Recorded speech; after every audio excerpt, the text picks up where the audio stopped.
No chemicals or preservatives, just 100% honest to goodness hickory smoked meat. Let's put another shrimp on the barbie. Boy, some chicken wings have really hit the spot. You ain't got no better food, like some chicken wings, some baby back ribs, some fries or something? And that's just two guys talking, am I right? We're just talking.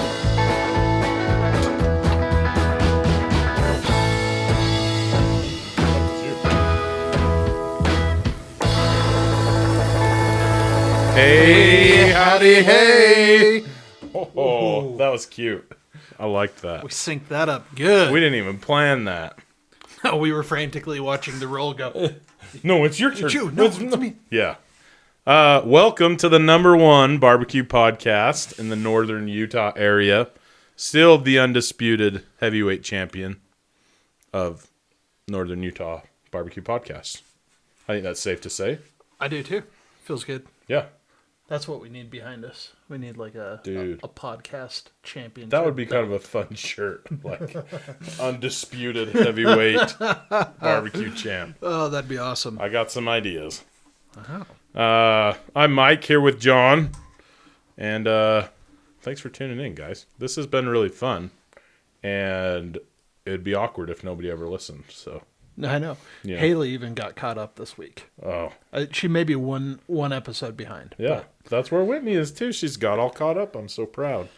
I think they listen because they love us. But it still means something. Everybody that does listen knows I've been giving Haley grief on the show for a true. while. And she listened to them like back to back. Ooh. And it was... How was that?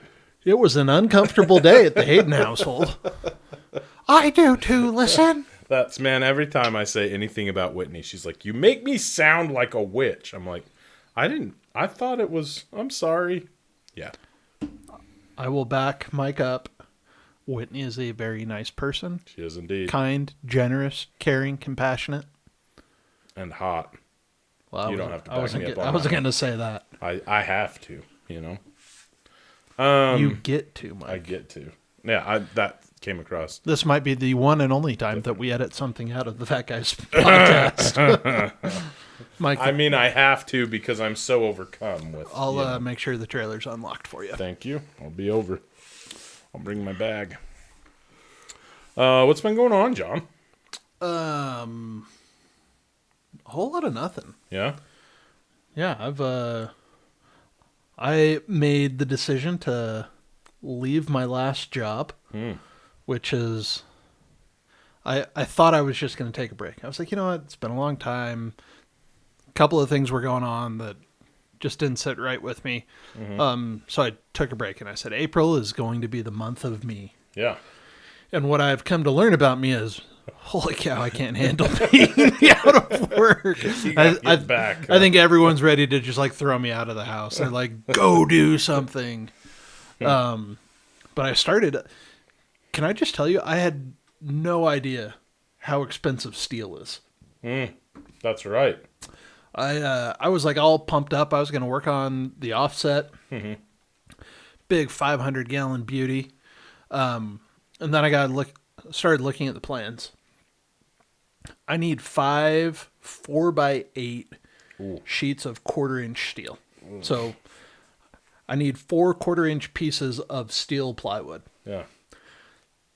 They're like $330 a piece. Oh my gosh, dude. I was like, not to mention they're crazy heavy and yeah.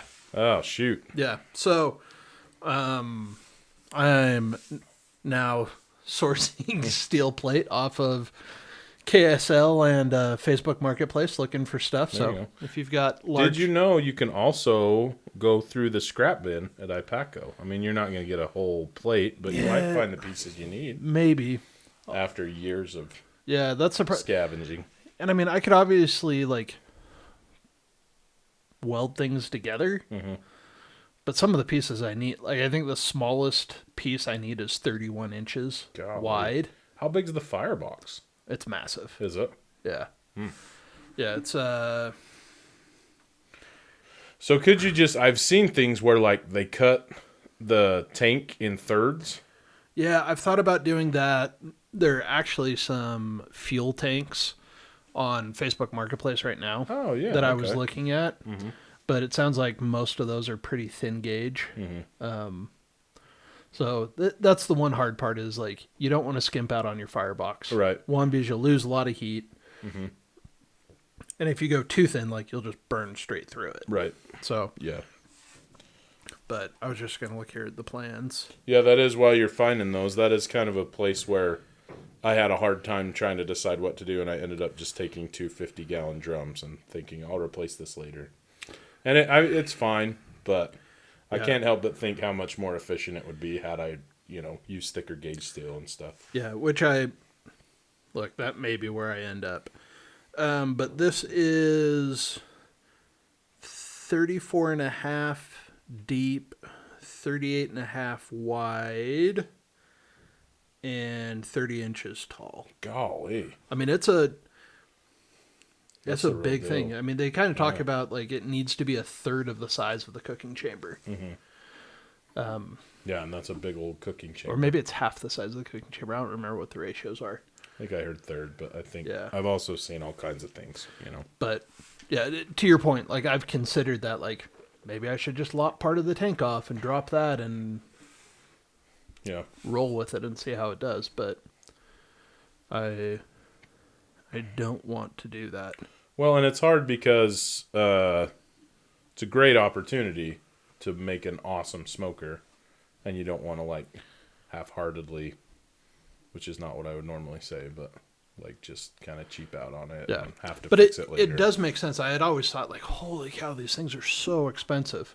Like a 500-gallon smoker on a trailer, that's easy 15, 20 grand. Oh, at least, yeah. And I was like, oh man, these people are just like I'll build one. It'll be cheaper than that. I'm definitely going to be cheaper than that, but you start to realize and you start thinking about the weights. That I bought that trailer Yeah, that's right. thinking, oh, it's 1,000-pound. Yeah, did we talk about that on here? I don't know if we did or not, Yeah. but I bought a That was wild.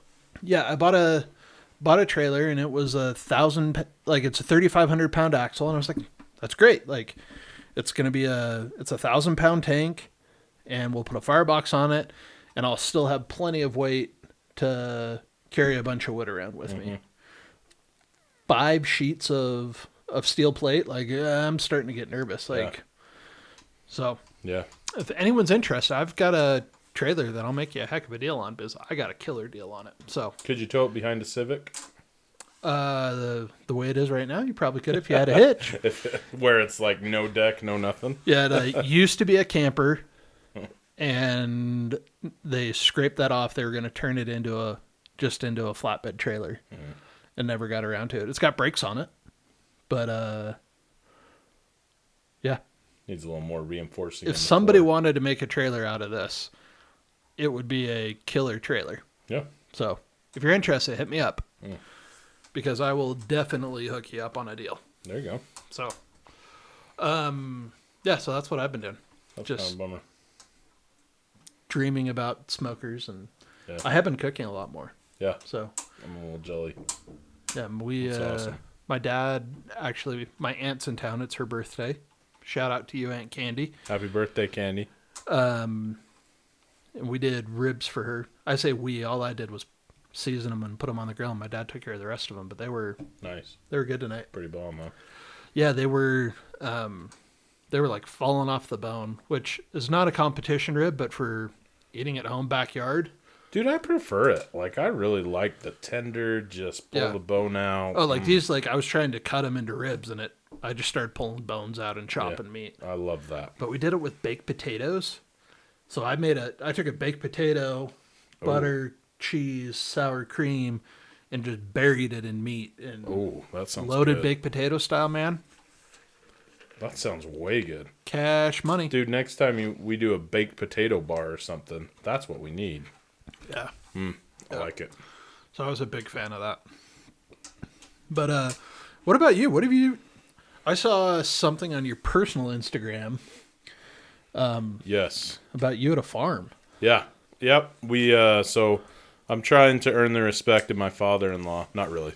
He is My father-in-law is a stud, and he has hooked me up. Like I've talked about him on here. He did most of my smoker build. He did a lot of it because he's a really good welder and fabricator and stuff. But he's a farmer, and he's basically ran that farm by himself for 30 or 40 years, just a little dry farm. I mean, his dad obviously helped him until he got old, but he's starting to get to where he needs a little help, and I love it because I've been asking him how I can help for I've been in the family for 14 years now, and I don't want it to come off as like, I need you to pay me. I just want to be a part of it, and enjoy it. And it's always kind of been like, yeah, I can do it faster myself, which he can, and he still can, but he's getting to where he's like, I think I need a little help. So Back to the Ron Swanson. yeah, exactly. I know more than you do. I think it's really frustrating. He had surgery on his shoulder a few years ago, and I was trying to stick weld an implement for him that had broken. And I think he almost, he was very patient with me, but I think it was killing him. Dude, seriously? Just weld it together. I'd never used a stick welder before, so I'm over there tink, tink, tink. I don't know. Yeah, stick welding's... So... I think stick welding may be one of the hardest things to do. I mean, clean. I sure think so, man. I've gotten okay at the wire feed welder where I can kind of make it work, but stick welding, dude. Yeah, you gotta strike your arc and then hold it in the right place. And it always just looks like a hot mess whenever I do it, and then he'll do it, and it's just a beautiful, bead. And anyway, sounds like my father-in-law. Yeah. He's so good at that stuff. It drives me. I try so hard not to be a disappointment, but I think every time I come over, he's just like, all right, man. But anyway. Whitney, please take your husband somewhere else.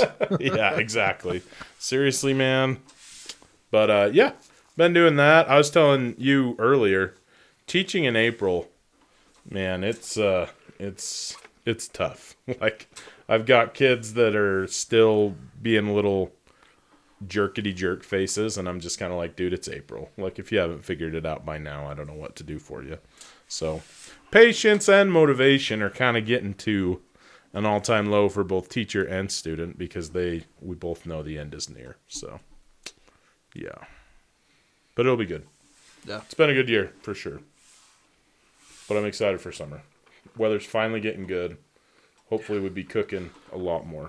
So one of the things that I have done is I bought a hammock and set that up in my backyard the other day. Ooh. And I went out there and I was working on a couple of things. I had my laptop and was sitting there and I fell asleep, dude. Just out in the hammock. The sun was just peeking out, starting to warm me up. Oh, that sounds awesome. Yeah. Haley had been out doing something. She picked up the boys and came home and was like, where is he? She's got, find my iPhone or whatever. Uh-huh. She's like, it says he's here. His truck's here. All of the four-wheelers are here. That's awesome. Yeah. So, highly recommend a hammock if you don't have one. I do have one, and I quite enjoy it. Yeah. Yeah. You need a big boy hammock, though. Yes, I did buy a big boy hammock. Yeah. It's 2 people could fit in this. Nah, dude. Nah, but I can. Well, I bought it and I was like, oh, that'd be fun. Haley and I can go out there and hang out together and talk. And I got in and I was like, yeah, there's no room for her here. Whitney gets in, but mine's on a stand. And so when you lay down on it, it's kind of like, and I'm like, you may want to vacate. So we've got a little pergola thing in the backyard. Oh, yeah. That, it's the posts are 4x4s, and nothing's happened yet. But you get into it, and the whole thing kind of. Oh shoot, that's awesome. It's terrifying. So, yeah, if I can't walk one day, it's because I fell out of my hammock onto the uneven pavers that are underneath it. So. Oh shit. Oh. But we were texting, was that just last night? Yeah. Something like that about, I don't know. We needed to have a show topic. What are we going to do? What are we going to talk about? And you had a really good idea. Yeah. Or maybe Whitney had a really good idea that you repeated to It was 100% Whitney's idea. That girl, dude, she can come up with topics like that, and they're pretty good. If only she'd come on the show. That's what I said. But I was also told I'm not allowed to plug that anymore. So, Well, not one single soul backed us up and said, hey, we want the girls on. you jerks. So we just looked like fools. No. Well, that's fair. Fools, I tell you. We look like fools anyway. I need to stop playing with this. I'm going to break your camera lens cover thing. So we were thinking, toy. we love barbecue, and we always talk about how great it is and how it's our favorite thing and how it helps us come together, and there's a community there and stuff. However, there is, one might say, a dark side to barbecue. Dirty side? It's definitely dirty. Yeah. A little bit of both. So today I thought we could just kind of share some of the things that we don't love. The kind of behind the scenes part, I guess. The what do we hate about barbecue episode. Yeah, exactly. That could be a good clickbait thing. This is why we hate barbecue. I guess we know what the title of this episode is. Heyo. Yeah. I've got a couple of things on my list. As do I. Do you want to go first? Maybe we can alternate, or do you want to just do all yours and all mine? Yeah. I hate the dishes. Yeah. Because it doesn't seem like there should be a lot of dishes in barbecue. But there's cutting boards, knives. And the worst part about it is, at least most of the time when I'm cooking, I'm not using like a little chop up a bell pepper cutting board. I've got, an 18 by 24 inch piece of plastic that I use, and, big wood cutting boards, and like that doesn't go in the dishwasher. And not just that, but if you're got juice or you're trying to dust it off, like chances are it's going to be all over the cupboard. Yeah, it's all over the counter. Clorox all over that. Yeah. So I'm not a big fan of the dishes. Especially because barbecue's like,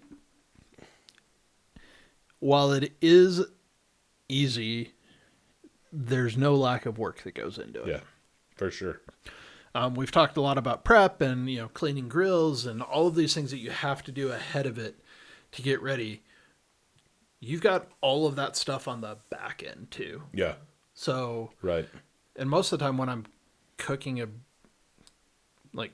big chunk of meat, it's not just for me and my family. Right. Every once in a while it is, but at a minimum it's, over to my parents' house or, getting together with a group of people. So there's prep it, cook it, babysit it for 18 hours, and then go and do something for, 3 or 4 hours, and then come back and like the kitchen's just like a mess and even if you clean as you go, pulling that piece of meat off and carving it and all the juices that are everywhere and the extra seasoning and the sauce and, there can be a ton of dishes and work after the fact that I don't think many people think about. Oh. Because for them, it's look at it, smell it, taste it, eat it. Yum, yum. In throw my their tum-tum. Yeah, throw their paper plate away. Yeah, There's exactly. a ton of after work, just like there is prep work. And I've had a couple of times where it's been over at my mom's or somewhere else, and so we'll throw it in a dry cooler to rest anyway, take it over there, and then I forget about that on the way home. Oh, man. So a couple days later I go out in my garage and I'm like, crap! And I bust it open and it's, grease and juice and... Yeah. Anyway. That's one thing that I've learned. Like, if I don't do those dishes right after I do it, like, it's not going to happen. It's gross and, yeah. Yep. And of all That's the exactly things that can cause contention in a marriage, dirty dishes are the one that Haley and I, from the very beginning, it was like I'm not going to do those dishes. Like, how long is the sink going to pile like up? A standoff. Yeah. We've been there for sure.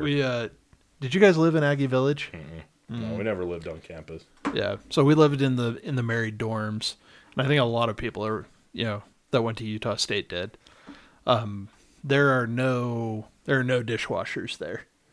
Oh, I've heard that. Yeah, they're Like these things were built like in the 60s. Yeah, all cinder block, right? All cinder block. The dryer is out on the patio. I didn't know that. Oh yeah. Yeah, the gas hookup for the dryer is out on the patio, Nice. which if anyone knows anything about what half of our year is here, we're not allowed to talk about the weather, but I was going to say that's miserable. Google the average temperature in January in Logan, Utah. Yeah. And Jeez. that's even like up on the bench a little bit. Yeah. Yeah, and the washer is in the bathroom. Really? Yeah. Holy cow. For all the units? Yeah, all the Aggie Village ones. That's crazy. Which I mean, it's great because you've got like this little pedestal sink and no counter space, so it's nice to have the washer there. But Yeah, if it's a front loader, if it's a top loader, not so much. yeah, there was no room for a dishwasher. I mean, we were poor as poor could be, and I mean, we had a long conversation about like getting one of those like countertop portable dishwashers. Like, I think this will be really good for our marriage if we buy one of these. And we never did. But Oh, that's awesome. so that's my first one. I freaking hate the dishes. Oh, and like you said, it's over and over again. Like And you it's don't want to cross contaminate, so you're washing the Yeah. tongs like frequently and And it's greasy. Yeah. Mm-hmm. This is not like just wipe it out quick. Like this is get your Scrub Daddy. Great product placement again. hey, not a sponsor yet. Yeah, get your Scrub Daddy, get the Dawn, get the water scalding hot. Like you've gotta clean Gotta this. break You it can't down just and rinse rinse it something off off. Yeah, that's exactly right. And then your whole sink is greasy and it's greasy around it. So you, once you're done with the dishes, I feel like you have to wash the sink and Yeah, the you gotta- counter again. And yeah, I'm with you. So, yeah, that's first on my list. All right. Now my first one is, I mean, there's a little bit to it because now I don't mind this so much. In fact, I kind of think it's fascinating and I really like to do it. But the first time that I had to like, I don't know how to say this without sounding like a pansy, so I'm just going to say Just say it, man. the first time I had to trim raw meat, I was freaked out. Like when I had to tear the membrane off a Off slab your of ribs ribs. for the first time, I was like, ugh! Like again, since it's not a big deal and it's just like whatever, but it was kind of gross. And when you trim all that and then you put it in your garbage can, if you don't take that garbage can out, dude, in the next day or two, it is wool. And even after that, your black garbage can outside is just wool. Yeah, it can be totally brutal. Oh, especially midsummer when it's really hot. If you've just trimmed a brisket or something big, and oh, dude, Yeah, I've done that where I didn't take it out the night of, and the next morning you like walk out in the kitchen and you're like, what is that yeah, smell? what died? It's crazy how fast it just,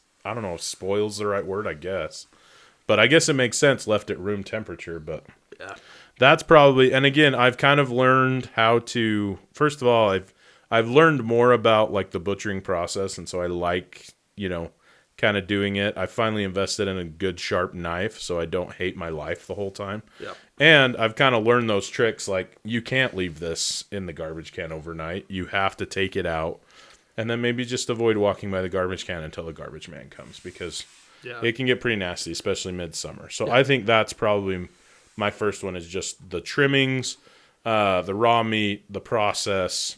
If you're new to it, sometimes that can be a little bit gross. Here's my pro tip. Yeah. Everyone's got like 1,000 Walmart like grocery sacks, Smith's grocery sacks Yeah. somewhere. I put one of those on the counter, and as I trim, I put my trimmings in that bag, and then take that straight outside. And then tie it, and see, that's a good idea. I'll usually like there's meat or a tray or something that comes on, and so that's what I'll put it on, and then just kind of wrap it over itself. But that's not the same as sealing it up. I like that idea. No, yeah, I put it in the grocery sack and then take it out. Oh, that's a good idea. Take it out immediately. Yeah. So I support it. nice. I'm gonna talk out of both sides of my mouth here. I don't know what that means, but I'm excited.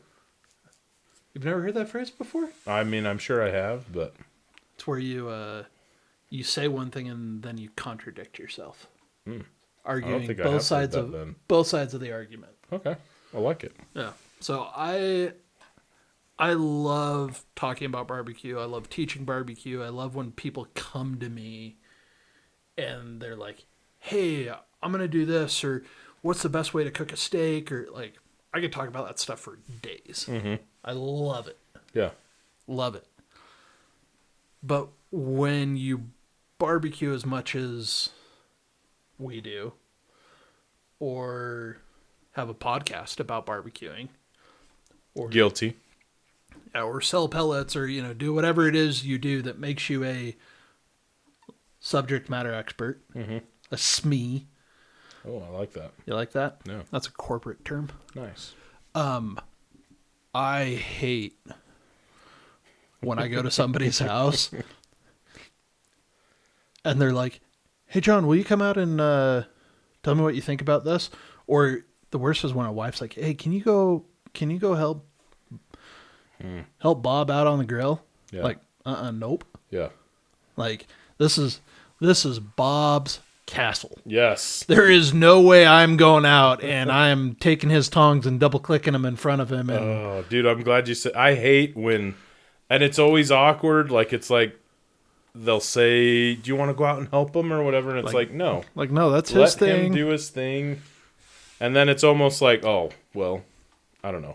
Yeah, You seem like you're snubbing or whatever, but I mean, yeah, that's his thing. There's no good answer to it. Even when it's the guy asking you, like, "Well, what do you think?" Like, what? It's like, well, what do I think? Like, well, I never would have bought that cut of meat to begin Right. with. Like, well, that's the thing. The answer to a lot of those questions is, what do you like? What did you expect this to be? yeah, what are you trying Not to what achieve? I would do with it. Yeah. Yeah. And it's not that I don't want to be helpful, because I really do. Like, I we love doing we that. freaking talk about this for fun. Like, we really like it. Yeah. But I hate going and being like, "Well, you want my help?" Like, like the way I would have done this, like, it doesn't matter. Like, we're 6 hours past the way I would have done this. Right. So can I try and change or salvage this? Like, yeah, but then it's not what you wanted to do. Right. This is what I would have done. And like, that's part of the fun of being in barbecue is Is doing what you want. doing your own thing, and everyone's got their little bit of a unique flavor. And Yeah. like, I go to really nice restaurants and I don't like the way they cook my steak because I want it the way I do it and the way I like it. Doesn't mean it's a bad steak or it's a bad way to do it. It's just not. That's their art and this is my art. So It's an interesting point. yeah, I like that. I don't like trying to. I don't want to be the decision maker at someone else's party. And like everybody to look to you, and then you almost feel like you emasculate the guy. Yeah, Like, and that's the no, worst. this Like when is his people are thing. like, "What do you think, John?" Like everyone's looking at you like, Right. "Is it good? Can we eat it?" I'm like, "Yeah, it's awesome." Like someone took time out of their day and Right. life to do something nice for you. Like 100%. I support Bob. Yeah. By the way, Bob is a fictional person. Like I tried to pick a name of I nobody like I that. knew. And now that I think about it, I only know one person named Bob, and I don't ever talk to him. So All characters in this story are purely consequential or whatever. I just watched Napoleon Dynamite, and that was one of the credits at the very end. It was like, this is a fictional story with fictional characters. Any relation to anybody is purely coincidental. And I thought, that's an interesting thing to put on a credit. Like, it's almost like we know this guy's going to be like, that was me that you were making fun of. hi, Lyle. Or, Dude, you want to know it's brutal? You You want to know it's brutal? That movie is 20 years old. Oh, I know, dude. My dad's in the credits of that movie. Have I told you that? You have, Yeah, it's pretty awesome. but I was like, oh, how has it been 20 years? I just watched it with my boys. They loved it, and I was like, oh my gosh. I was a junior in high school when this came out, and it has been 20 years. Yeah, so it came out my senior year, and New Year's Eve. I think I've told this story before. New Year's Eve, we started watching it, This was the year that the girls all got sent to somebody else's house, and all of the guys stayed at the one girl's house. And, Oh, yeah. and we cleaned the fridge out. But we started watching Napoleon Dynamite at like, I don't know, 6 o'clock, 7 o'clock. You know, we turned it on, watched it. We were kind of playing games, watching it. Just kind of had it on repeat in the background. Girls left. We turned it back on. I think we watched it like 4 or 5 times that night. Awesome. And at like 3 o'clock in the morning, I've never laughed as hard as I did watching that movie for like the 5th time. But anyways, that's now our like New Year's Eve tradition. We watch it cool. every year. That's way cool. Yeah. Yeah, I'm a big fan. I just remember I had change in my pocket when I was watching that in theaters, and I was literally rolling back laughing so hard that the change was falling out of my pocket because it was like jiggling. That was a good one. Did you talk out of both sides of your mouth, or did you only do one side? No, I did it like Yeah, because you said, I love we do this and we like talking about it. I love helping on the planning side. Like I'll even like if you want me to be involved and like help you do it, like I will go shopping with you. I will talk about how I pick the meat, what I'm looking for, what I try and avoid. I'll coach you through trimming it. I'll coach you through seasoning it. I'll even do it side by side with you.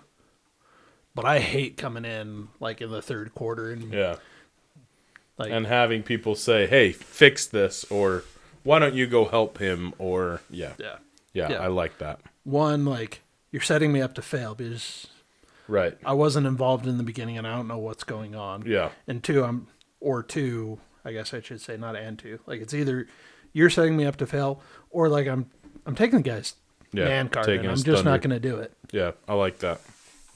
I like that. So,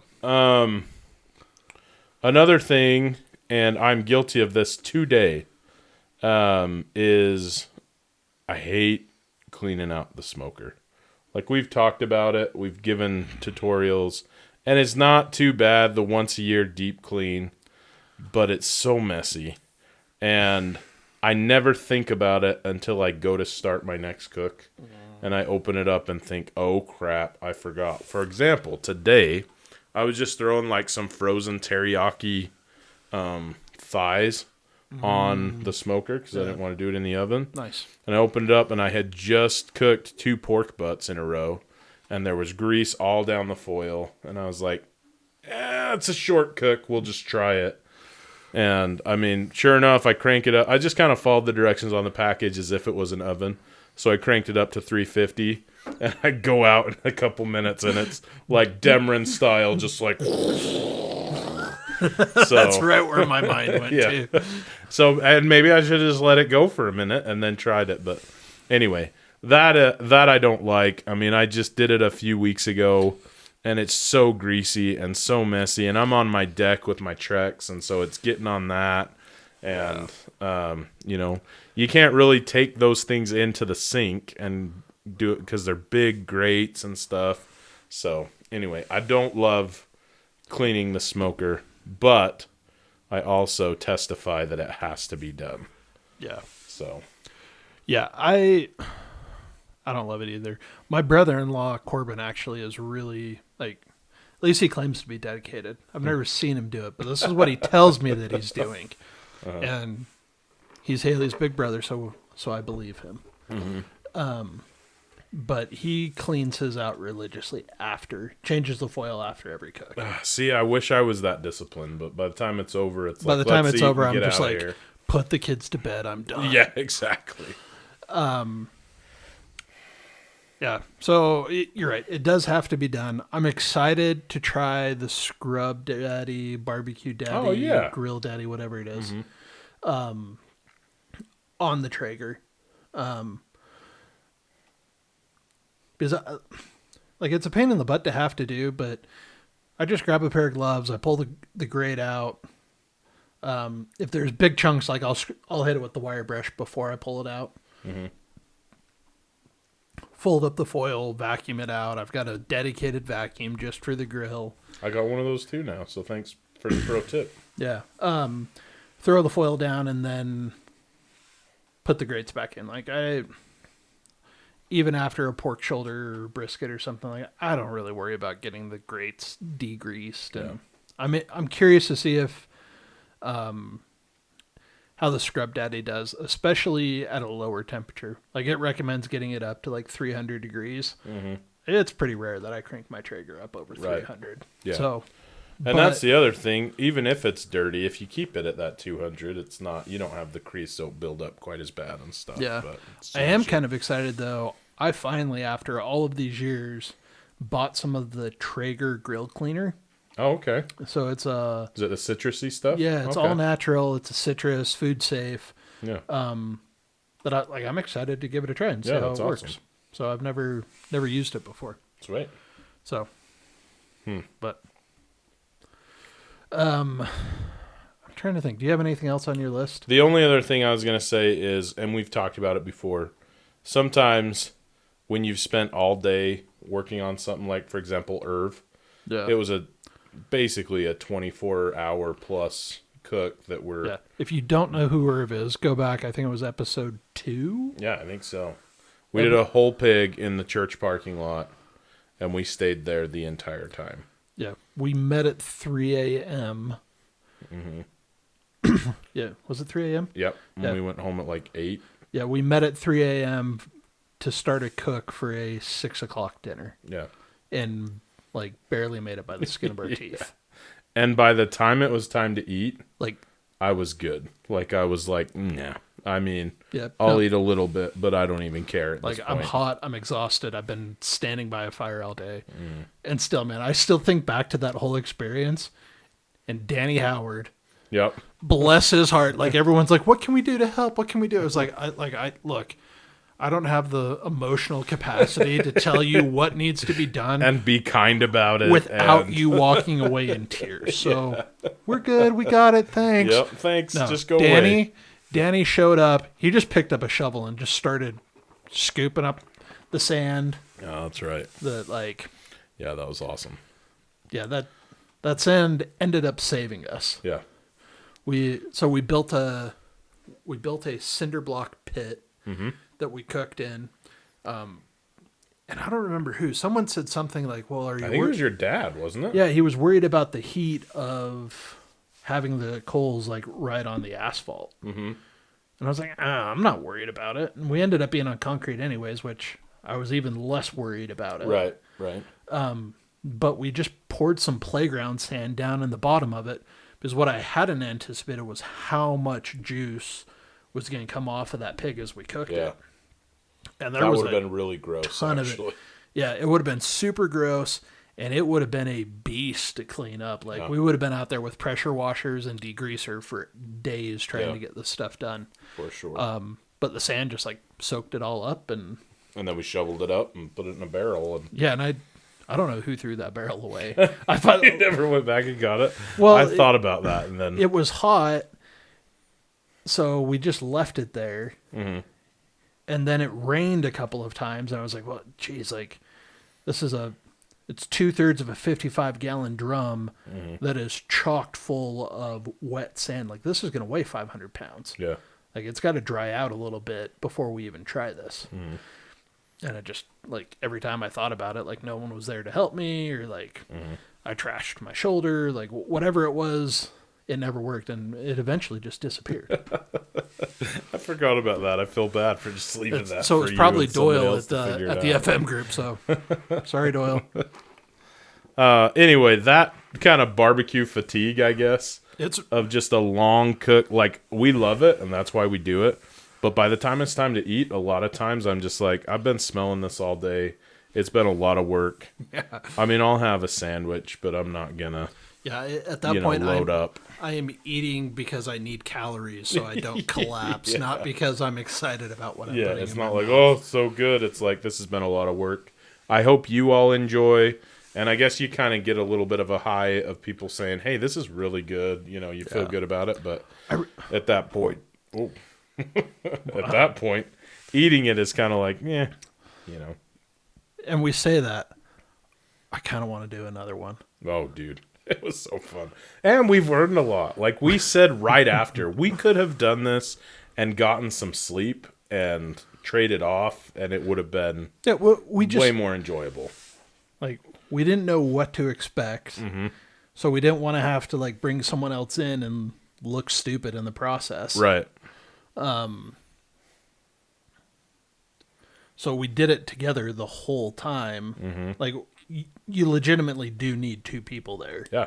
Flipping, for shoveling, for everything. for all of it. Yeah. You needed two people. But I think the other thing that we learned in that process was everything we knew about fire management was different. Yeah. Yeah. There's so much oxygen available Right. in the pit already. You're really controlling how much heat you're letting out. You're not That's exactly increasing the heat by adding oxygen to right. it. Yeah. And we thought we knew. I've been cooking on drums. We both have a Weber. Like, we get charcoal. But that was a completely different animal. And that damn sprinkler. 4 a.m. was it? And just right over top of us. And our pit that we had just got up to temp. Oh, man. Yeah, we should do another one. That was kind of fun. It was a lot of fun. Yeah. So, I had something else and I've forgotten it already. No. So, oh well. I think that's great. Must not be that important. Yeah. Must not be something you hate that much. Yeah, must not chafe me that bad. Yeah. So, Sweet. until next time, we're just gonna wrap it up. That was a smooth transition. I'm Mike. I'm John. We're Fat Guys with Smokers. Thanks for listening to the Fat Guys with Smokers podcast. Be sure to check us out on Instagram and Facebook. Leave us a comment. We'd love to hear from you. Be sure to subscribe so you don't forget to tune in for even more nonsense from a couple of Fat Guys with Smokers.